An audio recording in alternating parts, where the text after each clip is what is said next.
Good evening. These tapes were sent to us here at IGX Broadcasting by a Dr. Chesterton. We've not been able to reach him to confirm their content or validity, so we leave that up to you to decide. Without further delay, allow me to introduce for your consideration the Black-Rock Archives.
Day 4 began with a tannoy announcement to the subjects about Subject 4. After long consideration, we felt it was best to tell them that she had an underlying illness that she had decided to keep from us during the medical tests. As expected, the majority of the subjects took this on face value. 7 even seemed to take the news rather well, so we believe that we can continue the study without delay.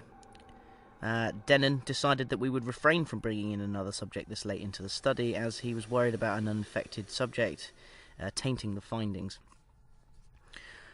Just before I forget, night 3 went without any disruptions or aberrations, so I managed to get a relatively good night's sleep. Sarah was back on night shifts, so I managed to get a quick conversation with her as we changed over. I might talk to Denon about her. She fascinates me. It's the way she looks into your eyes. It's almost as if she can see right through you.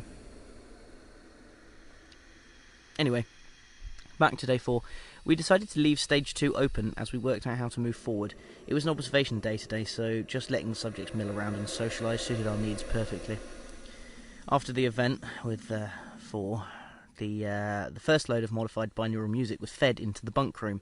This helped to calm some of the subjects who were struggling with the isolation. 5 and 11 were in deep conversation about mathematics. It was specifically a mathematics problem that 11 had been struggling with back in secondary school.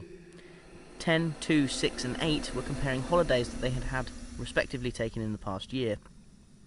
These topics are interesting, as previous subject groups have followed similar conversation patterns. Whereas the others in the group occupied themselves with tasks such as cleaning, ball games or idle chit-chat, the reoccurrence of the mathematics problem and the recent travelling does seem to line up with data collected on previous tasks. We removed the object, fitted in the garden during the night, and no more symptoms of its proximity have presented themselves today. Dr. Denon wants to use this opportunity to take some more readings, as he has some researchers from Portland Down coming tomorrow with a new machine. There will be no audio log from me tomorrow, as I'm scheduled a day off to see my family. My cousin recently had a baby, so I'm going to see her in the hospital. I can't imagine anything will happen, as the object won't be anywhere near the subjects tomorrow, so the timing could not be more perfect.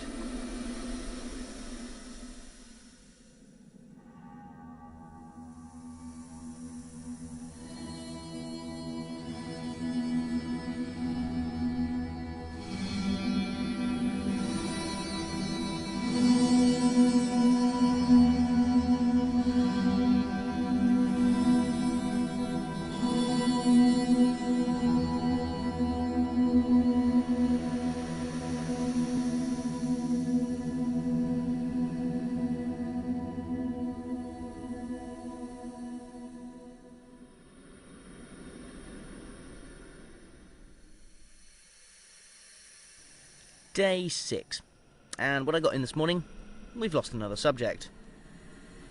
This time, it was in front of the entire subject base.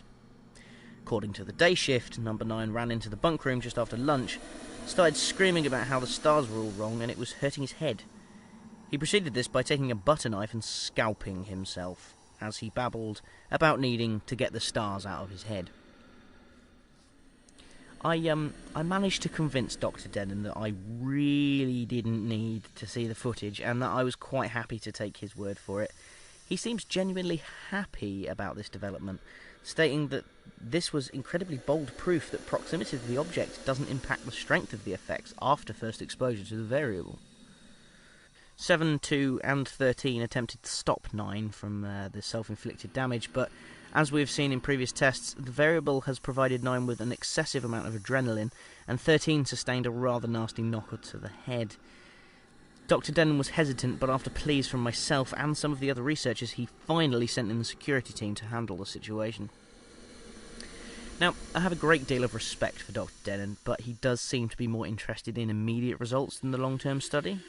And although I am not in a position to receive the classified files on the variable that is causing such changes in our subjects, years of running social and psychological experiments for other companies has led me to have respect for the overall results of a study like this.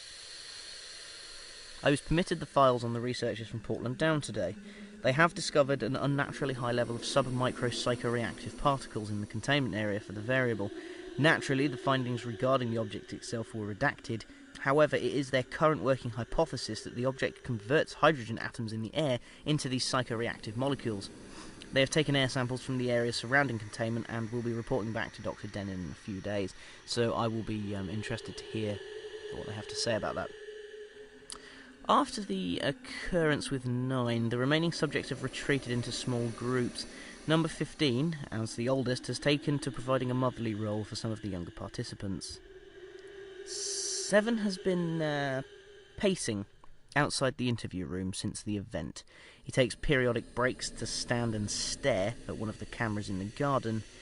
We suspect he is attempting to make contact with us without scaring the other subjects, who are expectedly disturbed by the death of 9.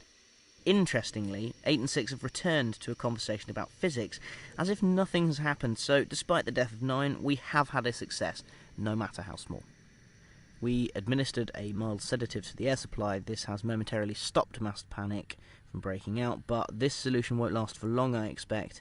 But it's a temporary fix, as the head researchers and I design a more permanent solution. Yeah?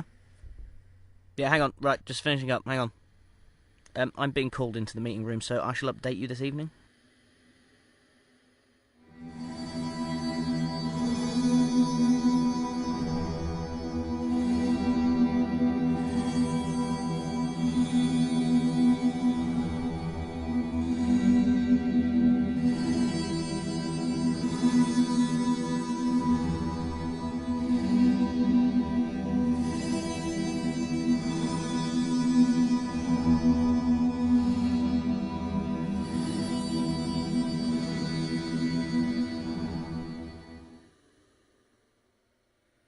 As per protocol, with the newly presented symptom of exposure, all high-ranking personnel have been called in, and the junior researchers have been taken back to the sleeping quarters and kept under watch by some of the security personnel.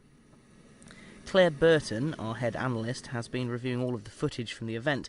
She was not happy with being brought in from head office, but this was too important to wait on the delivery of the tapes to her facility. I'm not sure if it's me, but either after 12 cups of coffee, my mouth has decided it's had enough of the torment, or the machine needs a good cleaning. Actually, I might put in a note into maintenance about that tomorrow. Because of my explicit request, Sarah has been allowed to remain in the observation room. Her eyes have been invaluable to our research. Her and Claire have been working closely together this evening, and I'm hoping that Claire also puts in a good word for her, so that she can become a full-time member of the research team.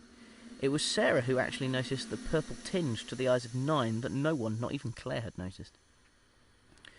The meeting has been a fairly complicated affair. The presenting of a new symptom has concerned a lot of people. It was widely assumed that all of the symptoms had been catalogued through the previous versions of the experiment. Dr. Denon was very forthcoming in his opinions that this was an excellent development. The representatives from Morgan & Morgan did not seem to be so excited, however, and suggested termination of the experiment. After a few hours of convincing from Denon and myself, they have decided to continue the timeline, but have insisted on sending an observer from their own research facility. Denon was not happy about this, as he feels he is fully capable of running the operation. I myself am quite happy about having someone to keep an eye on him, as I am becoming a little worried about his obsession with this group. I actually found him staring at the monitor connected to the camera that Seven was staring into before the meeting, almost as if they were staring at each other. Discussing Seven, actually there has been a consensus on the action to take about him. It was generally agreed upon that that the influence that he has on the group is an important one, but this has the potential to backfire and cause massive problems if he decides to rally the subject against us. Tonight we will be admitting him to the mirror room, but instead of having someone in the room with him, we will be conducting the conversation via the tannoy system. This will serve two purposes. Firstly, if Seven becomes violent, it will stop him from being able to attack the interviewer, and secondly, it will minimise any contact with any contaminants left from the variable. It's looking like tonight will be a very long one, so yeah, I'm going to update the log tomorrow. This is Dr. Jonathan Chesterton signing out for day 6.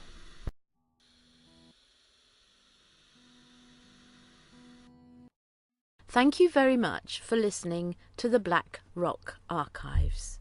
If you would like to know more about the archives, or us here at IGX, you can find us on YouTube, Facebook, SoundCloud and Twitter.